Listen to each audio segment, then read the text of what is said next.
வணக்கம். நியூஸ் ஃபர்ஸ்டின் உலக முக்கிய செய்திகள். முதலில் தலைப்புச் செய்திகள்.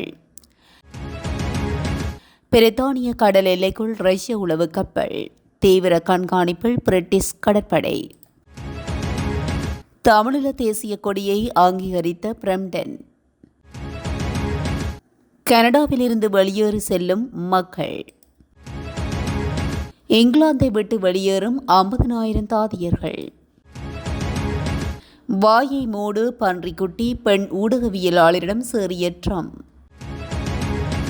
லெபனான் மீது இஸ்ரேல் தாக்குதல் நடத்தியமைக்கு ஹமாஸ் கண்டனம். சிறைபிடித்த எண்ணெய் கப்பலை விடுவித்தது ஈரான். நேட்டோ அல்லாத நாடுகள் கூட்டமைப்பில் இணைந்தது சவுதி அரேபியா.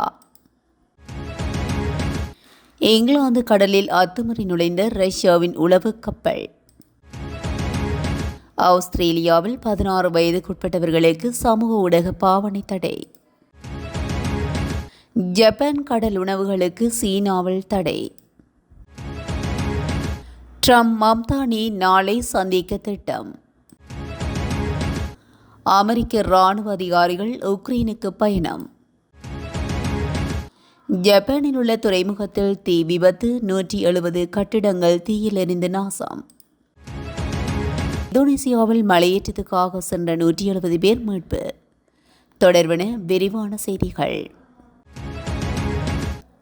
ரஷ்யாவின் உளவு கப்பலானது ஸ்காட்லாந்துக்கு அருகே கண்காணிக்கப்பட்டு இருப்பதாக பிரித்தானிய பாதுகாப்பு செயலாளர் தெரிவித்துள்ளார். பிரித்தானிய கடற்பரப்பு எல்லைக்கு அருகே ரஷ்யாவின் உளவு சேகரிப்பு கப்பல் இயங்கி வருவதாக பிரித்தானியா பாதுகாப்பு செயலாளர் குறிப்பிட்டுள்ளார். லண்டனில் ஒரு உரையின் போதே ஜான் கீலி ஜாந்தர் உளவு கப்பல் தற்போது ஸ்காட்லாந்தின் வடக்கே பிரிட்டிஷ் கடல் எல்லையில் இருப்பதாகவும் அந்த கப்பல் புலனாய்வு தகவல்களை சேகரிப்பதற்கும் பிரிட்டனின் கடலுக்கடியில் உள்ள கேபிள்களை வரைபடமாக்குவதற்கும் வடிவமைக்கப்பட்டுள்ளது என்று அவர் குறிப்பிட்டுள்ளார். இந்த கப்பலில் ஒவ்வொரு அசைவையும் கண்காணிக்க ராயல் விமானப்படை போசிடான் 8 இராணுவ விமானம் நிறுத்தப்பட்டுள்ளதாகவும் அந்த விமானிகள் லேசர்களால் குறிவைக்கப்பட்டதாகவும் கூறியதாகவும் அவர் மேலும் கூறியுள்ளார். அத்துடன் ரஷ்யாவின் உளவு கப்பலான ஜாந்தர் பிரித்தானியா கடற்பரப்புக்கு அருகே நுழைந்ததை தொடர்ந்து ஸ்காட்லாந்தின் வடக்கே பிரித்தானிய கடற்படை நிலைநிறுத்தப்பட்டு இருப்பதாகவும் அவர் மேலும் தெரிவித்துள்ளார். கனடா பிரம்டன் நகர சபை தமிழீழ தேசிய கொடியை அங்கீகரித்துள்ளது. பிரம்டன் நகரில் ஏற்கனவே முள்ளிவாய்க்கால் போன்ற தாயக சார்பு நகர்வுகள் இடம்பெற்ற நிலையில் இந்த புதிய முன்னெடுப்பு வந்துள்ளது.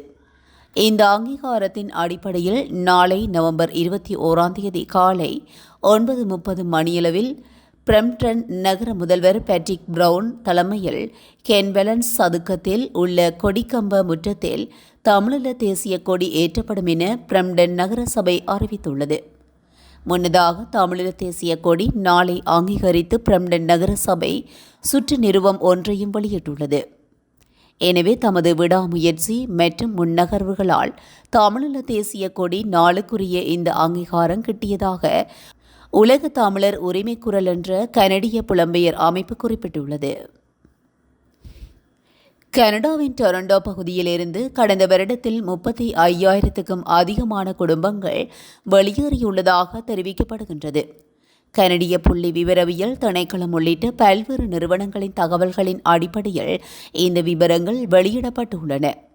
இவ்வாறு வெளியேறிய குடும்பங்கள் கனடாவின் பிற பகுதிகளுக்கு குடிபெயர்ந்துள்ளதாக புதிய தரவுகள் தெரிவிக்கின்றன.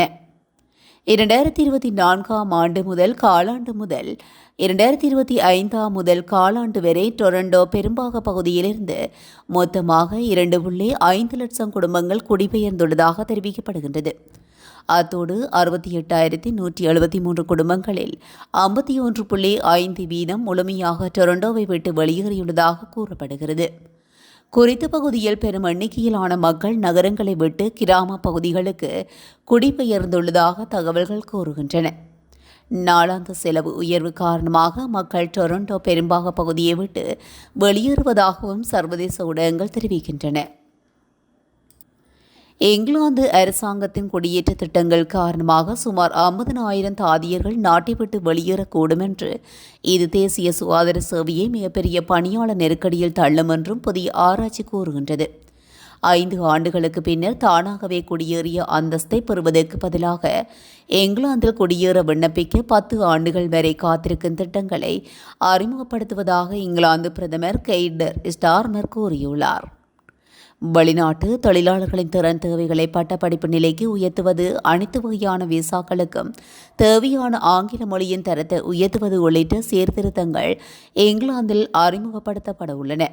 இந்த திட்டங்கள் குறித்து பொது ஆலோசனை விரைவில் நடத்தப்படும் என்றும் எதிர்பார்க்கப்படுகிறதாகவும், இந்த நிலையிலேயே இந்த திட்டங்கள் நெறிமுறைக்கு மாறானவை என்றும் மிகவும் திறமையான புலம்பெயர்ந்தோரை அரசியல் கால்பந்து போல நடத்துவதாகவும் தாதியர் தொழிற்சங்கங்கள் தெரிவித்துள்ளன. அமெரிக்க ஜனாதிபதி டொனால்ட் ட்ரம்ப் பெண் ஊடகவியலாளர் ஒருவர் கேட்ட கேள்விக்கு பதிலளிக்கும் போதே வாயை மூடு பன்றிக்குட்டி என கூறிய விடயம் தற்போது பேசும் பொருளாகிவிட்டது. கடந்த 14ஆம் தேதி அதிபரின் அதிகாரப்பூர்வ விமானமான ஏர்ஃபோர்ஸ் ஒன்னில் செய்தியாளர் சந்திப்பு நடைபெற்றுள்ளது. அப்போது எப்ஸ்டீன் கோப்புகளில் குற்றம் சாட்டும்படி எதுவும் இல்லை என்றால் அது தொடர்பான அனைத்து விவரங்களையும் வெள்ளை மாளிகை ஏன் வெளியிடக்கூடாது என்று புகழ்பெற்ற செய்தி நிறுவனத்தின் மூத்த நிருபரும் வெள்ளை மாளிகை செய்தியாளருமான ஹேத்தரின் லூசி கேள்வி எழுப்பியுள்ளார்.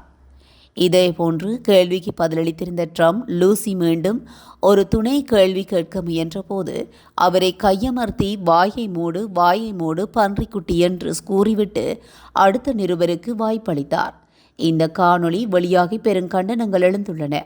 ஊடகத்துறையின் பலரும் ட்ரம்பின் பேச்சு அருவருப்பானது மற்றும் ஏற்றுக்கொள்ள முடியாதது என்று விமர்சித்தனர். ஆனால் வெள்ளை மாளிகை அதிகாரியொருவர் ஹேத்தரின் லூசி சக நிருபர்களிடம் முறையற்ற வகையில் நடந்து கொண்டார் என்றும் ஒன்றை கொடுத்தால் அதை திருப்பப் பெறும் திறனும் இருக்க வேண்டும் என்று கூறியது சர்ச்சையை மேலும் தீவிரமாக்கியுள்ளது. லெபனான் மீது இஸ்ரேல் படையினர் தாக்குதல் நடத்தியமைக்கு ஹமாஸ் இயக்கம் கண்டனம் வெளியிட்டுள்ளது. லெபனானில் உள்ள பாலஸ்தீன அகதிகள் வசிக்கும் மிகப்பெரிய முகாம்களில் ஒன்றான ஐன் அல் ஹில்லே மீது இஸ்ரேல் நடத்திய தாக்குதலை ஹமாஸ் கடுமையாக கண்டித்துள்ளது. இந்த தாக்குதல் ஒரு கொலைவெறி தாக்குதல் எனவும் அதற்கு முழு பொறுப்பும் இஸ்ரேல் பிரதமர் நெதன்யாகுவின் அரசுக்கு உள்ளதாகவும் ஹமாஸ் தெரிவித்துள்ளது. இந்த தாக்குதல் லெபனானில் உள்ள பாலஸ்தீன அகதிகளை நேரடியாக குறிவைத்து மேற்கொள்ளப்பட்டதாக குற்றம் சுமத்தப்பட்டுள்ளது. இது மனிதத்தன்மைக்கு எதிரான குற்றம் என்றும் பாலஸ்தீனர்களுக்கு எதிராக இஸ்ரேல் செய்யும் குற்றப்பதிவு மேலும் நீளுகிறது என்றும் தெரிவிக்கப்பட்டுள்ளது. இந்த தாக்குதல் பாலஸ்தீன அகதிகளின் வலிமையை சிதைக்கவும் அவர்களின் திரும்பிச் செல்லும் உரிமையை பாதிக்கவும் அகதி முகாம்களின் சமூக மற்றும் தேசிய நிலைத்தன்மையை குலைக்கவும் இஸ்ரேல் மேற்கொள்ளும் பெரிய திட்டத்தின் ஒரு பகுதியாகும் என தெரிவிக்கப்பட்டுள்ளது. இஸ்ரேலிய படையினரால் முகாம் மீது நடத்தப்பட்ட இந்த தாக்குதல்களில் 14 பேர் இதுவரையிலும் கொல்லப்பட்டுள்ளதாக தெரிவிக்கப்படுகின்றது.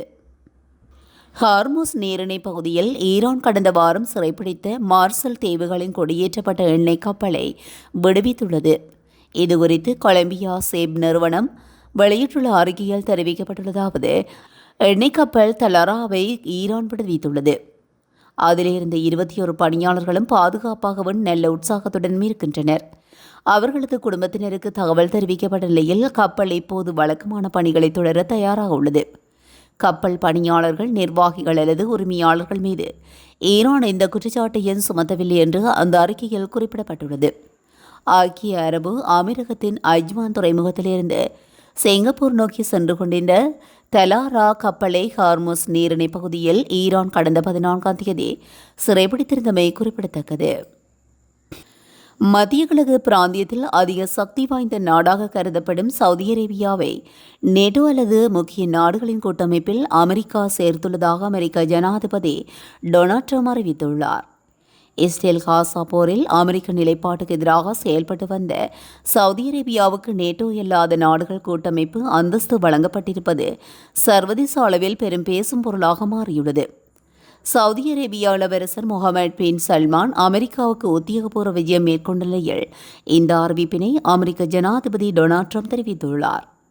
இது தொடர்பில் ட்ரம்ப் கூறுகையில், இந்த தருணத்தில் மிக முக்கியமான ஒரு அறிவிப்பை வெளியிடுவதில் மகிழ்ச்சியடைகின்றேன். நேட்டோ அல்லாத நாடுகளின் கூட்டமைப்பில் இன்று முதல் சவுதி அரேபியா இணைகின்றது. இந்த கூட்டமைப்பில் சவுதி அரேபியாவை வரவேற்கும் வகையில் அமெரிக்காவின் F-35 போர் விமானங்களை அந்நாட்டுக்கு விற்க ஒப்புதல் அளித்துள்ளேன் என்று அவர் தெரிவித்துள்ளார். இதனைத் தொடர்ந்து பேசிய இளவரசர் முகமது பின் சல்மான், அமெரிக்காவில் சவுதி அரேபியாவின் முதலீட்டை பல மடங்கு அதிகரிக்க திட்டமிட்டுள்ளோம். அதன்படி இப்போதைய முதலீடான $600 பில்லியன் $1 டிரில்லியன் அதிகரிக்கப் போகின்றோம். நீங்கள் உருவாக்கி கொடுத்துள்ள வாய்ப்பு இன்றைய தினத்துக்கானது அல்ல, அது நீண்ட நெடிய காலத்துக்கான வாய்ப்பு என்று அவர் கூறியுள்ளார். இங்கிலாந்தின் கடல் எல்லைக்குள் ரஷ்யாவின் உளவு கப்பல் அத்துமீறி நுழைந்ததாக குற்றம் சாட்டப்பட்டுள்ளது. இது தொடர்பாக இங்கிலாந்தின் பாதுகாப்பு அமைச்சர் ஜான் கேலி கூறியதாவது, கடந்த சில வாரங்களாக இங்கிலாந்தின் கடல் எல்லைக்குள் ஜந்தர் என்ற ரஷ்யாவின் கப்பல் நுழைந்துள்ளது. அந்த கப்பலை எங்களது விமானப்படை விமானிகள் கண்காணித்து வருகின்றார்கள். ஏனென்றால் அது நாட்டின் கடலுக்கு அடியில் உள்கட்டமைப்புக்கு அச்சுறுத்தலாக இருக்கின்றது.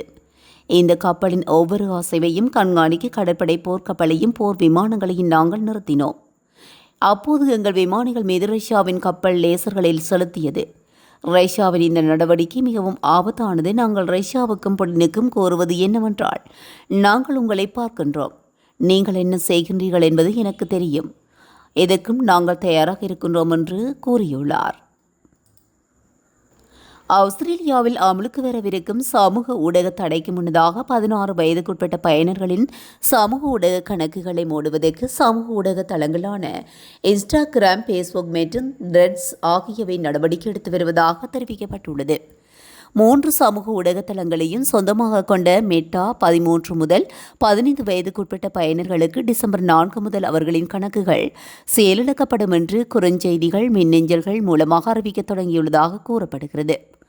ஆஸ்திரேலியாவில் இந்த தடை டிசம்பர் 10 முதல் அமலுக்கு வர உள்ளது. இது டிக்டாக், யூடியூப், எக்ஸ் போன்ற மற்றும் ட்ரெடிப் உள்ளிட்ட பல தளங்களை பாதிக்கும் என்று கூறப்படுகிறது.